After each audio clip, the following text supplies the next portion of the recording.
আমার ভাইরা, এই তাম পৃথিবীর মধ্যে যত মাখলুকাত আছে, সব কীট পতঙ্গ থেকে শুরু করে যার জীব আছে, প্রাণ আছে, ছোট থেকে বড় যত জীব জন্তু জানোয়ার আছে, সবার রিজিকের দায়িত্ব কার হাতে? একটু জোরে বলেন না, কার হাতে? মুসা আলাইহিস সালাতু ওয়াস সালামের সুলাইমান আলাইহিস সালাতু ওয়াস সালাম সারা পৃথিবী শাসন করছেন। আমার ভাইরা, বাদশাহ ছিলেন, তিনি পশু পাখির কথা বুঝতে পারতেন।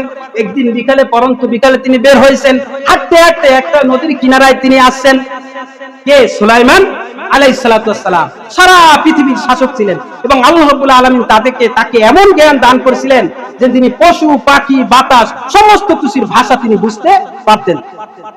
সুলাইমান আলাইহিস সালাতু ওয়াস সালাম নদীর পাড়ে যখন আসা বসলেন, তখন দেখলেন যে একটা ছোট পিঁপড়া তার মুখে একটা দানা, একটা খাবার নিয়ে আসতেছে, আর ওই নদীর পাশে একটা ব্যাঙ হা করে আছে।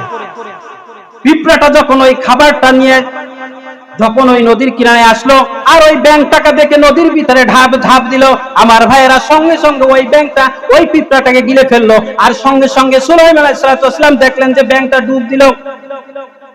ডুব দেওয়ার পরে আমার ভাইরা কিছুক্ষণ পরে দেখা যায় আবার ব্যাঙটা উপরে উঠলো, আবার উঠা দেওয়ার পরে ওই মুখ করে ওই পিঁপড়াটাকে আবারই জমিয়ে ছেড়ে দিল। বলেন না সুবহানাল্লাহ। আমার ভাইরা, সুলাইমান আলাইহিস সালাতু ওয়াস সালাম পিঁপড়াটাকে জিজ্ঞাসা করলেন যে আমি তোমার গতিবিধি লক্ষ্য করেছি, তোমার মুখে দেখলাম একটা দানা, দেখলাম যে তুমি ঝাঁপ দিলা, একটা ব্যাঙ তোমাকে কিনে নিল, আর তুমি ব্যাঙটা নদীর ভিতরে ডুব দিল, কিছুক্ষণ পরে আবার তোমাকে কুড়ায় উঠাই দিল, উপরে উঠাই দিল, ল্যান্ডে উঠাই দিল, বিষয়টা কি? তখন পিঁপড়াটা জবাব দেয়, ও সুলাইমান আলাইহিস সালাতু ওয়াস সালাম, তুমি বিষয়টা লক্ষ্য করেছো, আমি যদি জানতাম তাহলে কিন্তু তোমাকে লুকাই লুকাই এই জিনিসটা করতাম, কিন্তু তুমি তো দেখে ফেলে বলছো, তোমার কাছে অস্বীকার করার সময় সুযোগ নেই। তুমি কি জানো না ওই সমুদ্রের নিচে একটা বড় ফাঁপা পাথর রয়েছে, পাথর ফাঁপা পাথর, ভাঙ্গা পাথর, ওই পাথরের মধ্যে একটা কীট পতঙ্গ, একটা পিঁপড়া রয়েছে, কিন্তু সে অন্ধ পিঁপড়া। কি পিঁপড়া? অন্ধ পিঁপড়া। কিন্তু ওই অন্ধ পিঁপড়া সে চলাচলা করতে পারে না গভীর সমুদ্রের নিচে, কিন্তু তার কাছে রিজিক দেওয়ার দায়িত্ব স্বয়ং মহান রব্বুল আলামিন আমার কাঁধে তুলে দিয়েছেন। আমি তার রিজিক একটু আগে তার কাছে পৌঁছে দিলাম। বলেন সুবহানাল্লাহ। কাউকে না খেয়ে রাখে। ওই সমুদ্রের নিচে ফাঁপা একটা পাথর, ভাঙা একটা পাথরের নিচে একটা অন্ধ পিঁপড়া চলতে পারে না, কিন্তু তার রিজিকের দায়িত্ব ওই পিঁপড়ার ঘাড়ে দিয়েছেন। তিনি কে? তাহলে রিজিক কার হাতে? আল্লাহর হাতে। ওমর ভাইরা, ওই যখন রিজিকটা ওই পিঁপড়া যখন ওই পিঁপড়ার মুখে যখন ওই পিঁপড়াটা যখন অন্ধ পিঁপড়াটাকে রিজিকটা পৌঁছে দিয়েছে, তখন বললেন সুলাইমান আলাইহিস সালাম ওই রিজিক পেয়ে ওই পিঁপড়াটা কি বলেছে?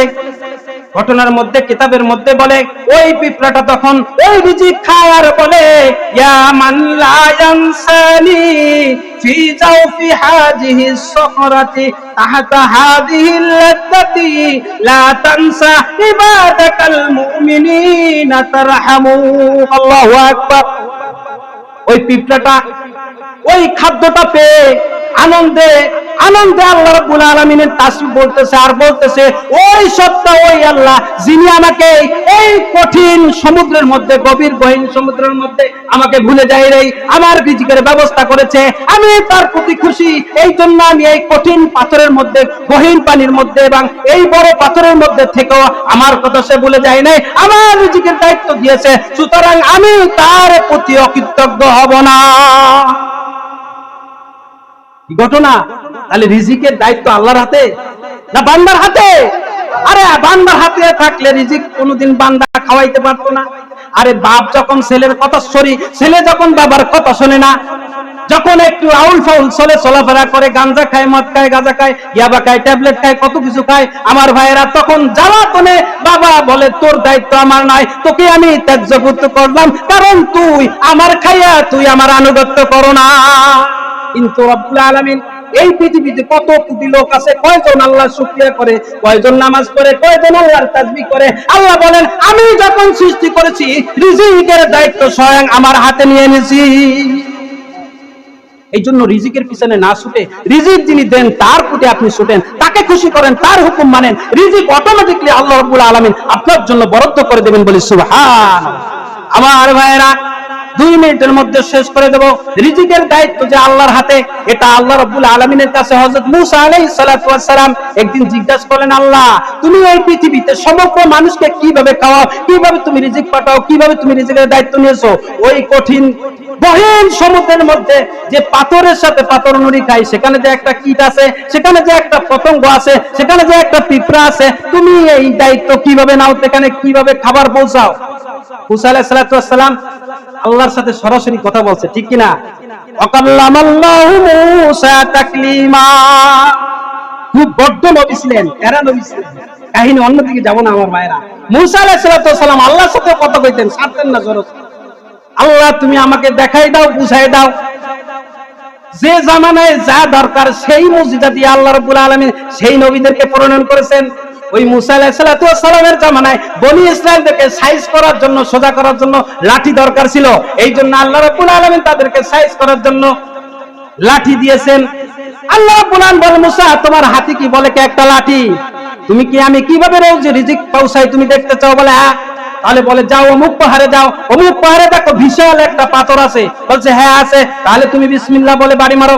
মারছে, একটা পাথর বের হইছে, বড় পাথর থেকে একটা। এবারে বিয়াসাকাল হাজার, তুমি এই পাথরটাকে আঘাত করো। মারছে, আরেকটা পাথর বের হয়েছে। বলছে আবার মারো। মারছে, এরপরে দেখা যায় আরেকটা পাথর মারছে। তৃতীয়বার বলছে ওই পাথরটাকে তুমি কি করো? আঘাত করো।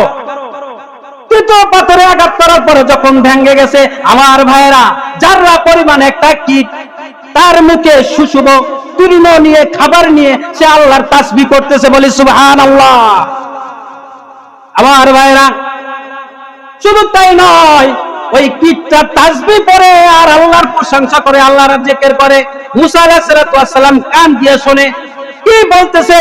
ওই যারা পরিমাণ কীটটা তখন বলে, ওমা সুবহানা মান ইয়ারানি ওয়া ইয়াসমা কালামি ওয়া ইউরসিল রিজকি ওয়া ইয়াযকুরুনি ওয়া লা ইয়ানসানি। আল্লাহু আকবার। মূসা আলাইহিস সালাতু ওয়াস সালাম কান লাগিয়ে শুনে যে ওই রিজিক খায়, তিন্নটা খায়, খাবারটা খায় ছোট কীট পতঙ্গ, আর আল্লাহর তাসবিহ পড়ে। আর কি বলে? বলতেছে যে সুবহানাল মান ইয়ারানি, আমি পবিত্রতা ঘোষণা করতেছি যিনি এই কঠিন 3টা পাথর ভেদ করে আমাকে একটা কীট এখানে তৈরি করছে, সেখানে আমার রিজিকের ব্যবস্থা করছে। সুতরাং যে আল্লাহ আমাকে দেখতেছে, আমার গতিবিধি পর্যবেক্ষণ করতেছে, আমার খাবার ব্যবস্থা করতেছে, সেই আল্লাহর আমি পবিত্রতা ঘোষণা করতেছি। বলি সুবহানাল্লাহ। আমার ভাইয়েরা, শুধু তাই নয়, আমি যেই নাড়াচাড়া করতেছি আমাকে দেখতেছে, তাই নাই, শুধু ওয়াসমা কালামি, আমার কথাবার্তা শুনতেছে, আমি কি বলে এই কঠিন এই অন্তরালের মধ্যে থেকে। শুধু তাই নয়, ওয়াইরসুল রিজকি, কেন না আমি কেন পবিত্রতা ঘোষণা করব না? কেননা এই কঠিন পাথরের মধ্যে, এই গহীন অন্ধকার পাথরের মধ্যে আমি এই ছোট্ট কীট পতঙ্গের জন্য আমার রিজিক তিনি পাঠাতে ভুলেন না। তিনি আমার রিজিক পাঠাইছেন। শুধু তাই নয়, ওয়ায়াযকুরুনি ওয়া লা ইয়ানসানি, তিনি আমার কথা স্মরণ রেখেছেন। বলি সুবহানাল্লাহ। ওই পাথরের মধ্যে 3টা পাথর ভেদ করার পরে একটা কীট, সেখান থেকে একটা জাররা পরিমাণ কীট, 4 গালের মধ্যে খাবার, আর সে জিকির করতেছে, তাসবিহ করতেছে।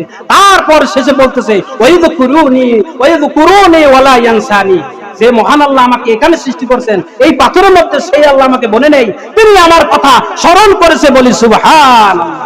আমার ভাইয়েরা, এই জন্য সর্ব অবস্থায় খুশি করতে হবে কাকে? আল্লাহকে। যদি আপনি খুশি করতে পারেন, রিজিকের দায়িত্ব আপনার আল্লাহ রাব্বুল আলামিনের হাতে আছে। স্বয়ং আল্লাহ রাব্বুল আলামিন এমন ভাবে রিজিকের ব্যবস্থা করবেন, আপনি কখনো চিন্তা করতে পারবেন না। কিন্তু চলতে হবে কার পথে? নাকি শয়তানের পথে? আল্লাহর পথে যদি আপনি থাকেন, আল্লাহর পথে যদি আপনি চলেন, আল্লাহর উপর যদি তাওয়াক্কুল করেন, ওই গহীন পাথরের মধ্যে এবং গহীন সমুদ্রের মধ্যে যে কীটটার রিজিক আল্লাহ পৌঁছাতে বলেন নাই, আপনার মতন এই সামান্য একটু মানুষ কয় ওয়াক্ত বা 3 বেলা খায়, কত কেজি চাল খায়, 2 কেজি চাল খায় না, 1 কেজি চাল খায় না, সেই আল্লাহ আপনার রিজিক পাঠাতে পারবেন না, ব্যবস্থা করবেন না। এটা বিশ্বাস করা ভুল না সঠিক? পারবেন তিনি, কিন্তু শর্ত হচ্ছে দিবে। আল্লাহ মান্না সালোয়া দিয়েছেন। মারিয়াম আলাইহিস সালাতু ওয়াস সালামকে আল্লাহ খাবার পাঠাইছেন। জাকারিয়া আলাইহিস সালাতু ওয়াস সালাম আয়েশা দেখে কি, হে মা হাযা, এটা কি? হাযা মিন ইনদিল্লাহ। আল্লাহ পারেন, আল্লাহ পারেন। মুসা ঈসা আলাইহিস সালাতু ওয়াস সালামকে আল্লাহ কি সৃষ্টি করছেন কিভাবে? বিনা পিতায়। আল্লাহ কি করেন না? ফালুল লিমা ইউরিদ, ফালুল লিমা ইউরিদ। আল্লাহ যা ইচ্ছা করেন তাই করেন। সর্বময় ক্ষমতার মালিক তিনি কে?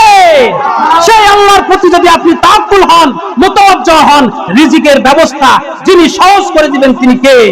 আমরা রাজি আছি তো ইনশাআল্লাহ? আল্লাহ কবুল ও মঞ্জুর করুন, আমিন। আসসালামু আলাইকুম ওয়া রাহমাতুল্লাহ।